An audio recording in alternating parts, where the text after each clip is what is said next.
We're ditching the boring white paper today. We're mixing up some tinted gesso for our underpainting and bringing in soft pastels to get some serious texture. It's such a fun way to build moody atmospheric marks. Let's get started. So I've got some quinacridone, nickel azure gold, and some gesso, and I'm just going to put a little bit of this in, like a little bit. And then we're going to mix it up. Get a really bright color here. And you can use whatever color you want. You don't have to use this color. So we're just going to put this down. Make sure you're not using your watercolor brushes for the gesso. You could also use regular gesso, but you might need to add, if you're going to use it with acrylics, you're going to have to add a little bit of grit with some pumice powder or sand to give you the texture, which is why I'm using the clear gesso, because it already has a little bit of texture in it. And I don't want this to go up all the way. I'm going to kind of put a little bit of it up here in the sky area, just to kind of give some light, but I don't want the sky area to have a lot of this color, I don't think. So we're not going to put it everywhere. Put it on pretty thick. I'll make sure we get some good layers. I'm not going to worry about brush marks because we are going to come in with our scraper tool and we're going to make some marks through here in the gesso that you really like later. And you see we add the pastel to it. I really want it to be kind of textured and have some layers in there. Let's use this other scribby tool. Ooh, that's kind of big. I don't think I like that. Let's take those out. Just mark those out. Okay, so we're going to come in with a little bit of Payne's Gray watercolor, mixed with a little bit of cerulean blue on the wet paper here. A nice dramatic sky going on there. And I'm probably going to put some pastel in here as well. So let's put in a little bit more, ooh, a little bit more of that, a little bit more of the cerulean blue. Not that much cerulean blue, maybe. Cerulean blue is very strong, a very strong color. Okay, let's put down some soft pastel. I'm going to start with this sort of brown color through here. I'm going to use a bit more of the gesso. I'll smear it around. You can see how those marks that we put in are coming through, which is very neat. Hopefully this doesn't ruin my fingers from this texture.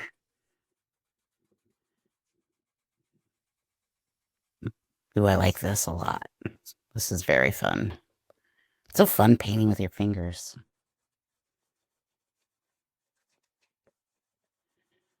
If you put too much gesso on, you're going to cover up your wonderful marks, so we don't want to do a lot.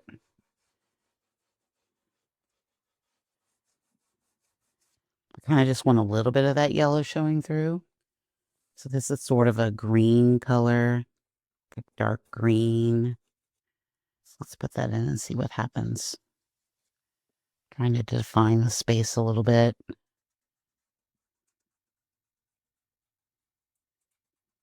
And some of you have asked if we have to add fixative over these colors once they're down with the gesso. If you add layers on top, you will. But the gesso keeps the soft pastels pretty much in place. So you're not going to have to worry about it a lot. But better to be safe than sorry, I would say definitely put down a layer of fixative if you feel it's necessary. Okay, so I'm going to add some almost like little like land masses, tree masses through here. But I want pretty dark.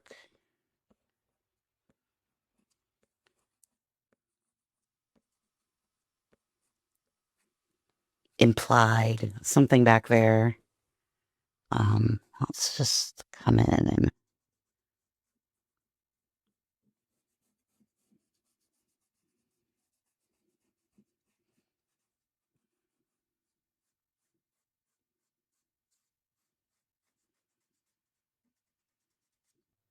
okay, let's see what happens if we come back in and scrape away a little bit of this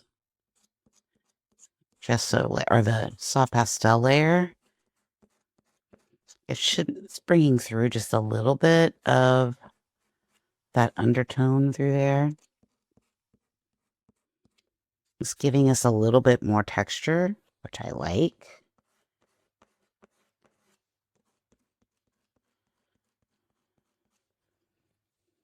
Love that. So I'm going to add just a little bit of this sort of blue pastel. This one is my one and only Sennelier. It's very blue. Let's come in with a little bit of the pastel on this, or the gesso on this one. Ooh, that really kind of changed the color.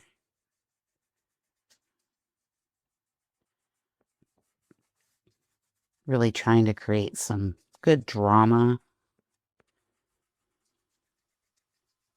Don't know if it's working. It's crazy how that just changed the color, like, weird.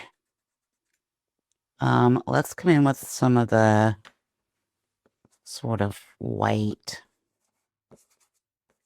purpley color. And remember, this area up here doesn't have any gesso on it. So you can kind of see the contrast, but we're still getting a lot of that paper texture through here, which is nice.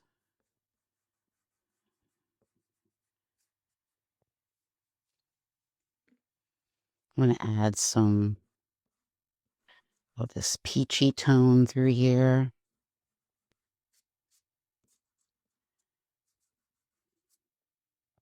And I think I want to add in some of this orange.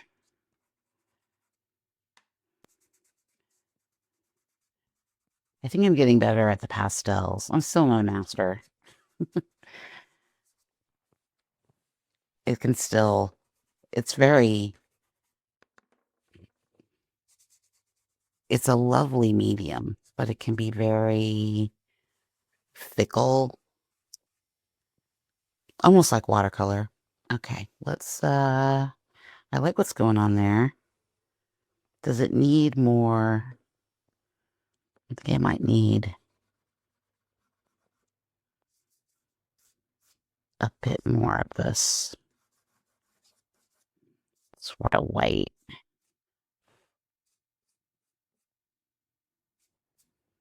Okay, I'm gonna add just some more black because I kind of scraped it all away.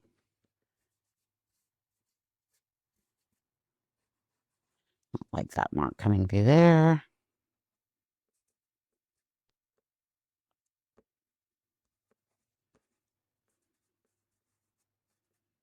Ooh, that's fun.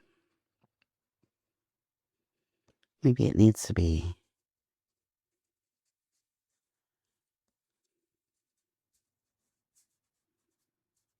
a little more fluffy.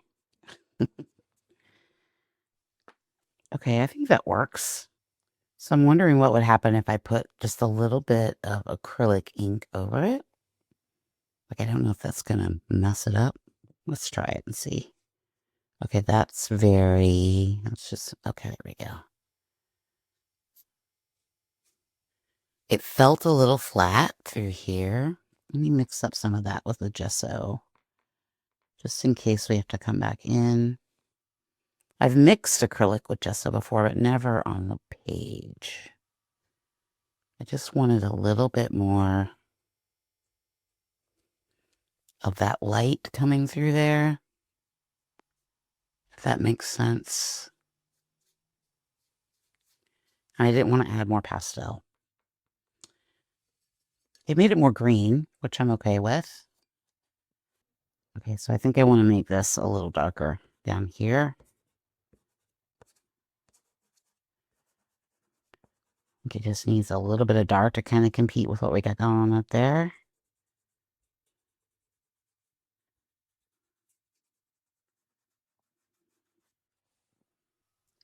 Okay, this is fine, but it feels very boring to me.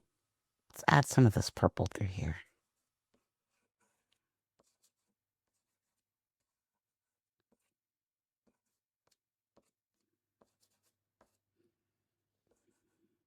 Everything seems to be on the same level, and nothing's really popping out at me.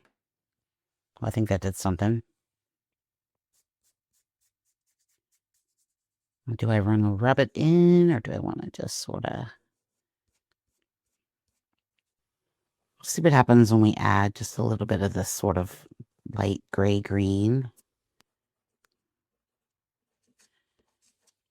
I just feel like it needs a little bit more light through this area. Sometimes you get in this area and you just don't know what to do.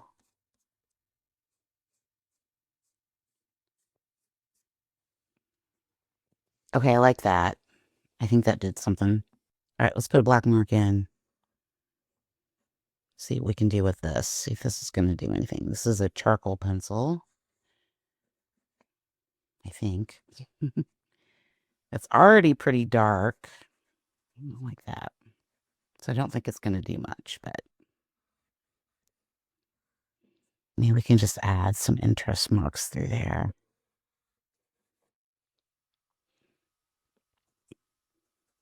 So, okay, I think we're done with this one. Okay, here it is with the matte. It's very dark. It's very moody. I think it's because it's raining here today. I felt like painting something very dramatic. And I think I achieved that. I do like the idea of the underpainting, even though I covered, well, obviously you're going to cover most of it up. But I like this little bits of the yellow and the texture that we got through here. I think I could add more texture next time. I do like this sort of area up here. I love the trees. The little tree line back here is fun. I think I'm going to add more of those from now on. I really like how that looks. I think it has a good sense of depth. It's very dark. The thing I don't like is that I couldn't get a lot more texture and mark making down here. So I'm gonna have to figure that out, I think. I think there's overall a lot of texture, but I really like, you guys know I like a lot of scratchy textures. But overall I think it looks pretty cool. Like I think it has a good sense of light, and I think it's definitely a fun technique. Could probably play around with doing like sections of tinted gesso, maybe a tinted blue and a green and then the orange. That might be kind of fun to play around with, sort of like, you know, when you do those scratch paintings and scratch back in. That might be kind of fun. Okay, that's all I got for you today. Don't forget to like and subscribe, and I will see you on Saturday with another video. Thanks so much. Bye.